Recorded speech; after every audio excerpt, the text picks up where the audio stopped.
పాలిటిక్స్కి ఇంకొక మచ్చుతోనకిది done. So నిన్న Gaddar awards కార్యక్రమం జరిగింది. సో అందులో చిరంజీవి గారు మాట్లాడిన మాటలు, సో పక్క రాష్ట్రాల్లో సినిమాకి సంబంధించిన ప్రోత్సాహం లేదు అని. ఇప్పుడు గవర్నమెంట్ తెలుగుదేశమే కదా, గతంలో వీళ్ళందరూ మూటమూలు సర్దుకొని ఏరోప్లేన్లు వెళ్తే చేయవలసిన పని చేసి ఇచ్చాడు కదా జగన్మోహన్ రెడ్డి. బాలకృష్ణ గారు వెళ్ళకపోయినా సరే ఆయన సినిమాకి వెసులుబాట్లు ఇవ్వాల్సినవన్నీ ఇచ్చారు కదా. పక్క రాష్ట్రంలో అంటే మీ తమ్ముడే కదా మా డిప్యూటీ సీఎం, మేము ముఖ్యమంత్రి గారికి ఇది చెప్పడం ఎంతసేపు ఆయన సినిమాలకి అయితే గోపెట్ల సబ్సిడీలు తీసుకున్నాడు కదా. ఇక్కడ ఫస్ట్ థింగ్ ఏంటంటే సినీ ఫోటోగ్రఫీ మినిస్టర్ కోమటిరెడ్డి ఎక్కడ ఉన్నాడో ఎత్తికి కనబడ్డా. గద్దర్ గారు ప్రస్థానం అవడం మాట్లాడారా? గద్దర్ కుటుంబంకి ఏమైనా సముచిత స్థానం వచ్చిందా? గద్దర్ అవార్డులు గద్దర్లో తన్నుకెళ్ళిపోయిన ఆంధ్రులు అన్న కోణంలో ఎందుకు ఆలోచించట్లే? ఆఖరికి ఈ అవార్డు నా జీవితంలో ఇంత గొప్ప అవార్డు నేను అందుకోలేదు, ఇదే ఫస్ట్ టైం అని మాట్లాడినాడు కూడా గద్దర్ పేరు స్మరించుకోకపోతే ఏం చెప్పాలి? గద్దర్ గారు పాట ఒకటేనే ఉందా? ఇదెక్కడ దౌర్భాగ్యమా? మనం ఇవాళ తెలంగాణ సాధనలో గద్దర్ గారి పాత్ర ఆనాటి నుంచి ఈ రోజు దాకా గద్దర్కి ఇచ్చిన సముచిత స్థానం గద్దర్ అవార్డులో ఇవాళ ఆ మానవుడి పేరు మీద వచ్చిన అవార్డు నేను తీసుకోవడంలో గర్వకారణంగా ఉందని ఏ ఒక్కడైనా మాట్లాడలేమని చూశాను నేను. ఇది దౌర్భాగ్యం. అలా పక్క రాష్ట్రం కూడా ఏటి అవ్వలేదు. ఈ ఏడుపులు పెడపప్పులు మాకెందుకు? అక్కడికి వెళ్ళి సమాధానాలు చెప్పుకోండి, వాళ్ళకి వెళ్ళి హెచ్చకొంగబులు చెప్తారు కదా అడిపోయి. అంటే చిరంజీవి నోటి నుంచి మాట్లాడిన మాటలు పొలిటికల్గా చూడొచ్చా, లేదంటే ఇండైరెక్ట్గా పవన్ కళ్యాణ్ ఉద్దేశం? నాకైతే విజయమ్మ గారికి చిరంజీవికి పెద్ద తేడా ఏం కనబడలేదు. అంతే కదా, విజయమ్మ గారు చూడు హలో లక్ష్మణ అనే కొడుకు మీద పడి ఏడుస్తుంది. అక్కడ తమ్ముడు కూడా ఏడిచి ఎరగట్లేదని ఏడుస్తుంటే ఏమని చెప్పాలి? నీకు అర్థమవుతుంది లాజిక్? ఇప్పుడు సినీ పరిశ్రమకి ఏమీ చేయట్లేదన్న స్టేట్మెంటే కదా చిరంజీవి గారిది ఆంధ్రప్రదేశ్ ప్రభుత్వం నుంచి. ఉన్నదోడు వాళ్ళ తమ్ముడే కదా. మళ్ళీ మనం ఉత్తరించడానికి సినిమాలు కూడా చేస్తాడు కదా ఆయన. సినిమాలు చేస్తూ సినీ రంగానికి ఏం చేయాలో తెలియదు. ఆ పైపొచ్చు జనసేన పార్టీకి సంబంధించిన ఆయనకే కదా సినీ ఫోటోగ్రఫీ మినిస్ట్రీ ఉంది. శాఖ కూడా ఆయన దగ్గర ఉండి వీళ్ళిద్దరూ కలిపి ముఖ్యమంత్రి గారికి ఏం చేయాలో చెప్పలేకపోతున్నారంటే ఆశ్చర్యకరంగా లేదు? అసలు ఇన్ కేస్ ఫిలిం ఇండస్ట్రీ కనుక అమరావతి వెళ్ళిపోతుంది, ఏపీ తరలి వెళ్ళిపోతుంది, ఎన్నో వార్తల మధ్యకాలం ఏమీ లేదు. అబద్ధాలు తరలి వెళ్దు. వాళ్ళు ఇక్కడ గోపెట్లలో ఉన్నారు, ఎందుకు వెళ్తారు వాళ్ళు? కంఫర్ట్ జోన్ ఇది, కంఫర్ట్ జోన్. ఇక్కడ వెళ్తే పొక్కలైన హైదరాబాద్ రెడీగా ఉంటారు. పొక్కలైన రెడ్డి మన నాగార్జున సినిమా చూపించారు కదా ఎన్కన్వెన్షన్కి, అదే పని అవుద్ది. ఇవన్నీ సినిమాలు కట్టుకుని ఇళ్ళని డీవియేషన్సే. ఊరుకుంటారా? ఈ నెల మనం చూద్దాం. సినీ రంగం ఆంధ్రప్రదేశ్ తరలిపోయింది. అల్లప్పుడున్న రామారావు గారు నాగేశ్వరరావు గారికి ఉన్నంత సేవ తెగు ఇప్పుడు ఉన్నవారికి ఎవ్వడికి లేదు. వీళ్ళ స్వార్థం, వీళ్ళ బకెట్లో ఎన్ని డబ్బులు పడతాయో చూసుకోవడం తప్ప వీళ్ళకి నిజంగా సినీ పరిశ్రమ కళామ తల్లి ఇవన్నీ అరికథలు ఫంక్షన్లకు వచ్చి పకుడి కబుర్లు చెప్తారు వీళ్ళు. వీడెవ్వడికి శ్రద్ధ లేదు. అప్పనంగా ల్యాండ్లు ఇస్తే గోపెట్లో తన్ను పోడకపోతారు. అలా ఇప్పుడు రామారెడ్డికి ఇచ్చారు కొండ మీద రుచికొండ. ఏడు చేశాడు, 4 టెంట్లో గొడవలు లేదు, గాలి కొట్టుపోయి కథ కంచికి మనం ఇంటికి చిన్నపిల్లలు చేసి పద్మాల స్టూడియో ఇచ్చారు. ఏడు చేశాడు, ఇప్పుడు రియల్ ఎస్టేట్ కట్టుకు తిరగబడిపోయాడు. 7 ఎకరాలు ఇక్కడ బల్లి పురుగు తిన్నట్లు అట్టక్కని తినేసాడు. హైదరాబాద్ పట్టుపోతే పోయాడు, ఇది మిగిలిపోయింది అనుకున్నాడు. రోడ్డు వేసేసారు కింద నుంచి పైకి. ఒకప్పుడు సచివాలయం కృష్ణానగర్కి వెళ్ళడానికి. ఇప్పుడు ఫార్ములా 1 రేస్ కార్ వేసేసారు అక్కడ. ఇష్టమైతే ఇంగుతో సమానం. వీళ్ళ రాజకీయాలు, ఈ సినిమా వాళ్ళని జడ్డు వేద వల్ల ఎంటర్టైన్ చేస్తే ఇలాగే ఉంటుంది. వాళ్ళు ఒక్కడే బాగుపడతాడు. అక్కడ హీరో అవ్వచ్చు, లేకపోతే హీరోయిన్ అవ్వచ్చు, లేకపోతే మ్యూజిక్ డైరెక్టర్ అవ్వచ్చు, లేదా డైరెక్టర్ అవ్వచ్చు, నిర్మాత ముష్టెత్తుకుని తిరుగుతుంటాడు. విజయమ్మ ఇప్పటి వరకు చాలా సైలెంట్గా కనిపించింది, కానీ ఆమె రాసిన లేఖ ఎలా చూడొచ్చు? వైలెంట్గా చూడాలి. నువ్వు సైలెంట్గా ఆవిడ చేయవలసిన పని చేస్తే వైలెంట్గా మనం కూడా సమానం చెప్పాలి. అమ్మ విజయమ్మ, నువ్వు మాకు నిజంగా తల్లి సమానరాలువి, దేవుళ్ళటి మనిషి రాజశేఖర రెడ్డి గారి భార్యవి, నీ మీద మాకు గౌరవం ఎప్పుడూ ఉంటుంది. 2 చేతుల దండం పెట్టే చెప్తున్నా. నువ్వు మాడిన మాట చాలా సముచితమైన మాట. 2009 రాజశేఖర రెడ్డి గారు ఎలక్షన్ అఫిడవిట్ ఒకటి తీసుకుని దాని ప్రకారం ఆయన ఆస్తులు ఏంటో మాట్లాడుతాం. 2009 ఆస్తుల చట్టాలో జగన్మోహన్ రెడ్డి గారికి సండూరు పవర్ ప్లాంటో, లేదంటే సరస్వతి ప్రాజెక్ట్సో, తర్వాత సాక్షి లాంటి పేపర్, ఇది పేపర్ మనకు అవసరమా, నువ్వెందుకు పెట్టినావు అని అడిగిన రాజశేఖర రెడ్డి గారి స్టేట్మెంట్ ఇవాళకి కూడా అందరి బుర్రలోనూ గింగిరాలు తిరుగుతుంది. భారతీయ సిమెంట్స్ విషయంలో కూడా అది కేటగారికల్గా నేను ఎప్పుడు కూడా రాజశేఖర రెడ్డి గారి ఎఫిడవిట్లో భారతీయ సిమెంట్కి సంబంధించింది ఆయన ఎఫిడవిట్లు నేను చూడలేదు. సండూరు పవర్ ప్రాజెక్ట్స్ కానీ ఇలాంటివి. ఇది నేను ఖచ్చితంగా జగన్మోహన్ రెడ్డి గారి ఎఫిడవిట్లు అయితే నేను చూశాను. తర్వాత ఇంకొక మాట, మీరు ఒక డెలిబరేషన్ ఇంకోటి, షర్మిలమ్మ దగ్గర 214-234 కోట్లు నాకు జగన్మోహన్ రెడ్డి గారు అప్పు రూపంలో ఇచ్చారని ఎలక్షన్ ఎఫిడవిట్ షర్మిలమ్మది ఉంది కడప నియోజకవర్గంలో. సో ఇది క్రిస్టల్ క్లియర్గా డబ్బుల రూపంలో. ఎందుకంటే మీ బాధ వర్ణాతీతం. ఎందుకంటే ఇలా రకం అల్లు మీకు ఆడపిల్లలిద్దరికీ ఇల్లరికం అల్లులు దాపరించారు. వాళ్ళు ఏడు చేస్తారో దేవుడికి కూడా తెలియదు, వాళ్ళ వ్యాపారాలు వాళ్ళకడును.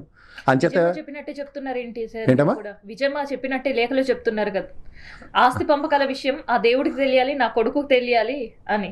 ఇందులో దేవుడు రాజశేఖర రెడ్డి గారికి తెలుసు కాబట్టి ఆయన ఆస్తి ఇడుపులపాయలో ఉన్న 51 ఎకరాలు రాసి ఇచ్చాడు. రోడ్ నెంబర్ 2లో ఇక్కడ ఉన్న ఇల్లు కూడా ఆయన రాసి ఇచ్చేసాడు అమ్మకి. ఆ అమ్మాయి చెప్పింది కదా మనకి, ఆడపిల్ల అంటే అక్కడి నుంచి వచ్చిన పిల్ల ఎక్కడ పిల్ల అని ఓ జర్నలిస్ట్ని అమాయకం చేసి చెప్పింది కదా హరికథ ఒకటి. మరి హరికథ వచ్చినప్పుడు నీకు అన్న ఆస్తి మీద ఎక్కడైనా ఉందా? ఇప్పుడు ఎవడదాకా ఎందుకు? పెద్ద అంబానీ ఉన్నాడు, చిన్న అంబానీ ఉన్నాడు. చిన్న అంబానీ మడతడిపోయాడు. పెద్ద అంబానీ ఏమైనా తీసుకొచ్చి కోకిలాబేన్ వచ్చి వాళ్ళ అమ్మ నువ్వు తమ్ముడు అన్యాయం అయిపోయి డబ్బులు ఇవ్వని ఆవిడని చెప్పిందా నీలాగా? అమ్మని సంపాదించిన ఆస్తులు ఏవైతే పంచమని 20 రోజులు మాడింది ఆవిడ. ఇంత లాసుల్లో ఉన్నాడు కాబట్టి ఇవి కంపారిజన్స్. ప్రజలు ఇది రెండు కంపేర్ చేసుకుని మాట్లాడండి. ఇవాళ ఒక ఆడపిల్లని ఒక ఇల్లు దాటిన తర్వాత, ఆడపిల్లని ఒక ఈ చేతిలో పెట్టిన తర్వాత జరిగిన పర్యవసానాలు. ఆస్తి 2009 నిజమే ఎలక్షన్ అఫిడవిట్ తీయండి రాజశేఖర రెడ్డి గారిది, దాని ప్రకారం పంచారలేదంటే నేను దానికి కట్టుబడే ఉన్నా. అసలు ఎందుకు మళ్ళీ ఆస్తి పంపకాలు అనేది తెరపైకి తీసుకొని వచ్చారు? ఇది తెలుగుదేశం లేదంటే విజయమ్మ గారే నిజంగా తెరపైకి తీసుకురావాలన్న ఆలోచనతో లేఖ రాశారా? అసలు లేఖ రాయాల్సిన అవసరం ఉందా? ఎందుకంటే ఇక్కడ చూస్తే కన్నబిడ్డ, అక్కడ చూస్తే కన్న కొడుకు. ఏంటి ఈ లేఖల రాజకీయం? ఇక్కడ కంటే కూతుర్నే కనాలి సినిమా, దిక్కుమాల తప్పేల ఛానల్ త్రూగా ఈ సినిమాలన్నీ రక్తి కట్టించడానికి తెలుగుదేశం కథా స్క్రీన్పై దర్శకత్వం ఇస్తే ఎస్వి కృష్ణారెడ్డిలా నడిపిస్తుంటే ఈవిడ ఉనికిని చాటుకోవడానికి బయటకు వచ్చింది. అంతే. నీకు మళ్ళీ చూసుకోవాలంటే హూ కిల్డ్ బాబాయ్ స్టోరీ, సునీతమ్మకి వేసిన గేలం. అండ్ నెక్స్ట్ ఇక్కడ తల్లికి చెల్లికి అన్యాయం చేసిన అన్న దగ్గర ఓ తల్లిగా మాడవలసిన మాటలేంటి? నిజమే, వాళ్ళు ఇచ్చిన స్టేట్మెంట్ నేను ఖచ్చితంగా ఒప్పుకుంటాను. విజయమ్మకి శభాషమ్మ, చాలా మంచి స్టేట్మెంట్ ఇచ్చావు. నిజమైన ఆస్తి 2009కి సంబంధించిన ఎలక్షన్ అఫిడవిట్లు ఏదైతే ఉందో అది నిజంగా జగన్మోహన్ రెడ్డి పంచలేదంటే నేను మాడదు. నలుగురు మనవాళ్ళకి ఇప్పుడు ఇంకా ఆ మాటకు వస్తే మేనల్లుళ్ళని కూడా జగన్ ద్రోహం చేసిండు అనేది కూడా ఆ లేఖలో. నేను కూడా అది చెప్తున్నాను. కోడళ్ళు మేనల్లు అంటే 51 ఎకరాలు ఇడుపులపాయలు నీకు ఇచ్చారు అనేది మేము అందరం అనుకుంటున్నాం. ఇప్పుడు మరి జగన్మోహన్ రెడ్డి గారు అమ్మాయిలకు కూడా 2 వస్తాయి కదా, దాంట్లో ఒక విధంగా సముచిత న్యాయమే కదా. ఇడుపులపై ఆస్తి నీకే ఇచ్చారు, నాకు తెలుసు. చూద్దాం కావాలంటే ఆస్తి పత్రాలు తీద్దామంటే 2 నిమిషాల పని. ఆ రోజుకి వెళ్ళి తీయడం, రిజిస్టర్ ఆఫ్ కంపెనీస్లోకి వెళ్ళినా అండ్ దీనికన్నా ఎలక్షన్ అఫిడవిట్ తీసినా అన్నింటిలోనూ మీరు కేటగారికలుగా డిక్లేర్ చేసినవి ఉన్నాయి. 2009 రాజశేఖర రెడ్డి గారు ఎలక్షన్ అఫిడవిట్ తీయడం పెద్ద వింత కాదు. అందులో కనుక భారత సిమెంట్స్, చండూరు పవర్ ప్రాజెక్ట్స్ ఇలాంటివన్నీ ఆయన మెన్షన్ చేశారంటే మాడదాం. నాకు తెలిసి అవేవి మెన్షన్ చేయలేదు ఆయన. He has not emerged till today as an industrialist, that is YS Rajasekhara Reddy గారు. దాంతోపాటు భారతమ్మకు సంబంధించిన ఒక మాట కూడా తను మాట్లాడింది, చేతులు జోడించి విజ్ఞప్తి చేస్తున్న ఆస్తుల విషయంలో అన్యాయం చేయొద్దని. అదే నేను చెప్తున్నా. రోల్ ఉందా ఇందులో? ఇప్పుడు రాజశేఖర రెడ్డి గారి ఆస్తి సమపాళల్లో పంచడానికి భారతమ్మ ఏముంటుంది? అయితే ఇడుపులపాయలో మా అమ్మాయిలకు కూడా రాసి ఇవ్వండి అని అడగొచ్చు. అది జగన్మోహన్ రెడ్డి గారి స్థాయికి నాకు తెలిసి నోనే అని ఉంటాడు. మొన్నటిదాకా మీరు ఎప్పుడైతే జగన్మోహన్ రెడ్డి గారి తలరెప్పుడు మొదలైంది, అలా మైనింగ్ అంతా నాకు ఇచ్చే అన్న దగ్గర నుంచే కదా. మరి ఆ విషయాలు కూడా మాడాలి కదా. మీరు నిజాలే మాడతారు కదా, నిజాలు అన్నప్పుడు ఇది కూడా మాడండి. అసలు నాకు తెలియకడుతాను. నిన్న ఆవిడ మా అన్నయ్య మీద రాక్షసుడు, మా అన్నయ్య ఇలాంటి అన్న ఆవిడకి ఉండకూడదు ఇవన్నీ చెప్పినప్పుడు పక్కన జేడీ శీలం గారే ఉన్నారు, పెద్ద మనిషి, పీసీసీ అధ్యక్షురాలు ఆవిడ. ఇదేంటి నాకు అన్న తల్లులు పంచాయతీ పెట్టుకుని పీసీసీ అధ్యక్షురాల స్థానంలో సభ సమావేశాలు పెడుతుంటే రాష్ట్రంలో ఇంకేటి సమావేశాలు లేవా, సమస్యలు లేవా? ఓ పక్క అకాల వర్షాలకి మోతలాడి తుఫానులకి అల్లాడిపోతుంటే శివరాజ్ సింగ్ చౌహాన్ 2 సార్లు పేరంటాలకు వచ్చినట్టు వచ్చిపోయాడు. ₹1 మనకి కేంద్ర రాష్ట్ర ప్రభుత్వాలు అందించలే రైతులకి. ఆ సమస్య నీకు కనబట్టలేదా? అలాగే అమ్మఒడికి జీటుగా తల్లికి వందనం అని పిల్లలందరికీ ఇస్తుంటే 20 లక్షల పైచీలకు పిల్లలకి ఎవరిని ఉదంతో నీకు కనబట్టలేదా? అలాంటి రాష్ట్ర సమస్యల మీద మాట్లాడితే ఎవరైనా సంతోషిస్తారు. అది కాకుండా ఓన్లీ సొంత ఇంటి పంచాయతీలు. ఇక్కడ ఎప్పుడైతే ఈ పుట్ట మహేష్ యాదవ్ విషయంలో ఎప్పుడైతే కేంద్ర ప్రభుత్వం మీద ప్రెషర్ పడుతుందో సడన్గా పారాచూట్ వేసి అక్క చెల్లిని ఇద్దరిని దింపారు.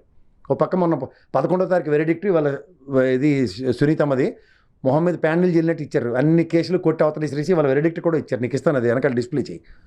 సో అది ఒక హూ కిల్డ్ బాబాయ్ స్టోరీకి కంక్లూజన్ ఆల్మోస్ట్. ఇంక రేపేళ్ళండి వెరిడిక్ట్ వస్తుంది. యువతల పక్క చూస్తే ఇది ఎక్స్పైర్ అయిపోయేసరికల్లా ఈ పుట్ట మహేష్ యాదవ్ మీద డిస్కషన్ ఎక్కడ ఎలాబరేట్ కాకుండా ఇవాళ షర్మిలని సీన్లోకి తీసుకొచ్చారు. Obviously diversion politics. వీళ్ళిద్దరూ తెలుగుదేశం కబంధ హస్తాల్లో చిక్కుకుపోయి వాళ్ళు ఆడించిన కోతాటలు ఇద్దరు అక్కశైలిలో ఆడుతున్నారు. ఇది ప్రజలు గమనించండి. లేదంటే 2009 రాజశేఖర రెడ్డి గారి ఆస్తుల యొక్క చిట్ట ఆయన ఎలక్షన్ అఫిడవిట్లో ఉంటుంది, తీసి మాట్లాడండి ఎవడన్నా. అది ఆల్రెడీ నిన్న రాచమల్లి గారు మాడారు, సతీష్ రెడ్డి కూడా ప్రెస్ మీట్లు పెట్టి చెప్పాడు ఏ ఆస్తులు ఏ విధంగా ఇవ్వబడ్డాయో. ఇది ఆల్రెడీ అందరి దగ్గర ఉంది. దీని మీద ఒక ఆవిడ మొదలెట్టిన దగ్గర నుంచి మాట్లాడుతూనే ఉన్నాం. ఇవి కాకుండా ఇవాళ కొత్తగా విజయమ్మ గారు లేక అయితే మాత్రం చాలా బాధాకరమైన విషయం. ఆవిడ స్థాయిని ఆవిడే తగ్గించుకోవడం సముచితం కాదు. నిజమే, 2009లో ఆయన ఆస్తులు పంచమన్నప్పుడు పంచండి. ఇవాళ రాజశేఖర్ గారు ఉంటే ఈ కథ వేరు. వేరే అబ్బాయి ఆయన మాడారంటే దానికి శాంచుటీ వేరు. ఏంది వాళ్ళు ఆయన లేనప్పుడు? మీ అబ్బాయి ఆస్తులు సంపాదించుకోవడానికి ఇండస్ట్రియలిస్ట్గా ఎమర్జ్ అయ్యాడు ఆయన. రాజకీయాలు రాకముందు ఆయన ఇండస్ట్రియలిస్టే కదా. హైయెస్ట్ అడ్వాన్స్ ట్యాక్స్ కట్టినప్పుడు రాజశేఖర్ గారు కట్టారా ట్యాక్స్? ఐటీ ఎవరి పేరు మీరు ఐటీ రిటర్న్స్ ఫైల్ అయ్యానో చూద్దా? ఏందమ్మా సర్వం తెలిసింది మీరు కూడా మాట్లాడడం? కొడుకు ఎదుగుదలకు కూర్చుకోలేని తల్లి నుంచి ఫస్ట్ టైం చూస్తున్నాం. ఇది ఎక్కడ దౌర్భాగ్యం? ఇప్పుడు నేను మిమ్మల్ని అడగబోయేది అది. అంటే ఒక రాజకీయాల్లో కుటుంబాలు నలిగిపోయే పరిస్థితి, బంధాలు మర్చిపోయే సిచ్యువేషన్స్ ఏపీ పాలిటిక్స్లో కళ్ళారా కనిపిస్తున్నాయి. ఇందులో వాస్తవం ఇక్కడ దౌర్భాగ్యం ఏంటంటే వేరే వాళ్ళ కబంధాస్తాలో చిక్కుని ఆలాడిస్తున్న కోతాట ఇల్లు ఆడుతుంటే ఇది చాలా అసహ్యకరంగా ఉంది. ఉంటాయి కుటుంబ పరంగా ఆస్తులు తగాదాలు ఇవన్నీ ఎవరు లేకుండా ఎవరు ఉండరు. ఇప్పుడు మా నాన్నగారు మరణాంతరం కూడా నేను కూడా మా తమ్ముడికి మా చెల్లికి అన్యాయం చేస్తే వాళ్ళు కూడా నా గురించి మాడతారు. అది దట్స్ వే ఆఫ్ ఇట్. ఇప్పుడు మా అమ్మ ఉంది కాబట్టి ఖచ్చితంగా అలా కాదురా, పెద్దవాడిగా చెప్తున్నాను, ఇది చెల్లికి ఇవ్వాల్సిందే లేదా వాడికి ఇవ్వాల్సిందే అని చెప్పినప్పుడు నేను వినాలి. కానీ ఇందులో లేనిది జగన్మోహన్ రెడ్డి సంపాదించుకుని ఆస్తి అంతా తీసుకెళ్ళి వాళ్ళ అదాన్ని పెట్టమంటే వాళ్ళిద్దరూ ఆల్రెడీ అల్లుళ్ళు ఇద్దరు సోమరిపోతారు, ఇంట్లో కూర్చుని ఇలా రకం చేసుకుని తిరుగుతున్నారు. ఎంతకని ఇస్తారు? ఓ పక్క 234 కోట్లు ఇచ్చారని ఎలక్షన్ ఎఫిడవిట్లో అప్పు రూపంలో ఇచ్చాడని చెప్తుంటే అప్పు తీర్చమని ఏమన్నా నీకు ప్రజలు ఇచ్చాడు ఆయన? ఓ లెటర్ రాశాడా? లేదా పబ్లిక్ డొమైన్లో ఈ రోజు దాకా జగన్మోహన్ రెడ్డి కానీ అవినాష్ రెడ్డి కానీ ఏ రోజున మీ ఇద్దరి మీద మాట్లాడిన ఉదంతో చెప్పు. 7.5 సంవత్సరాల పైచీలక బడబాకిని హాలాహాలం శివుడు మింగినట్టు మింగుకుని కూర్చున్నారు ఇద్దరు. ఇది ఎక్కడ దౌర్భాగ్యం నాకు అర్థం కాదు. అయితే ఇక్కడ ఈ లేఖలో ఇంకొకటి కూడా, అసత్యాలు ప్రచారం చెయ్యొద్దు అంటూ వైఎస్ షర్మిలతో పాటు విజయమ్మ ఈ లేఖలు రాసినప్పుడు ఇంకొకటి రాసింది. ఎవరిని? భారతమ్మని ఉద్దేశిస్తూ చేతులు జోడించి అడుగుతున్నాను, అసత్య ప్రచారాలు చేయొద్దు ఆస్తి పంపకాల విషయంలో అని. సో భారతమ్మ రోల్ ఏంటి ఇక్కడ? అదే చెప్తున్నాను. సినిమాలో లేని హీరోని తీసుకొచ్చి ఆ హీరో మీద మారితే ఏమవుద్ది? మళ్ళీ మళ్ళీ మీడియాలో ప్రస్తావించొద్దు. ఇప్పుడు ఉండే హాట్ చెప్పవలసింది ఎవరికో కాదమ్మా, మాలాటోళ్ళకి, భారతమ్మకి, జగన్మోహన్ రెడ్డికి, అవినాష్ రెడ్డికి కాదు. నువ్వు చెప్పవలసింది పెద్ద మనిషిగా నీ కడుపును పుట్టిన కూతురికి, నీ కూతురు సమానరైన సునీతమ్మకి చెప్పాలి. అర్థం పరదలని అసందర్భ పేలాపనలు పేలుతుంది మీడియాలో వాళ్ళే. చేతామని వాళ్ళకి అమ్మ మాకు కాదు అనొచ్చు. నువ్వు నీకేం తెలిసిన మాట్లాడుతున్నావు అని అలాంటి ప్రశ్నించొచ్చాడు, నేను కాదంటలే. కానీ ఎవరికైనా సరే ఆస్తులు అన్నవి ఎలక్షన్ ఎఫిడవిట్లో సుస్పష్టంగా రాజశేఖర రెడ్డి గారు ఆస్తులు ఇవి అని చెప్తారు. లేదు అంటే మీ చుట్టపోళ్ళు ఎవరైతే ఉన్నారో వాళ్ళ మేనత్తలు ఉన్నారు, జగన్మోహన్ రెడ్డి గారి మేనత్తలు, వాళ్ళు రాజశేఖర రెడ్డి గారు కడుపున పుట్టిన వాళ్ళే కదా, రాజశేఖర గారితో పుట్టిన రాజిరెడ్డి గారి సంతానాలే కదా. వాళ్ళు ఎవరైనా స్టేట్మెంట్లు ఏమన్నా నీతో పాటు కాంట్రడిక్షన్గా నీ ఆడపిల్లల పట్ల వాళ్ళ దగ్గర నుంచి ఎక్కడైనా ఒక పొరపాటును కానీ తొట్టుబాటు కానీ జగన్మోహన్ రెడ్డి గారికి వ్యతిరేకంగా ఒక స్టేట్మెంట్ చూపించండి. ఇది ఎక్కడ బాధ? అంటే 2 రోజులకు ఒకసారి వచ్చి అంటే తెలుగుదేశం ఏదైనా ఇష్యూ రాగానే టక్కని వీళ్ళు పారాచూట్లు వేసుకుని దిగుతున్నారు అక్కచెల్లి ఇద్దరు. ఆ విషయం ఆలోచించుకోలేటమ్మా. విజయమ్మ మీరు తెలియట్లేదా? టీవీ చూడండి 2 రోజుల పాటు. ఇష్యూ ఏదైనా రాగానే మీ ఇద్దరు కూతుర్లు వస్తున్నారు బయటికి. దీని మీద మాకు దిక్కుమాల చర్చ. So diversion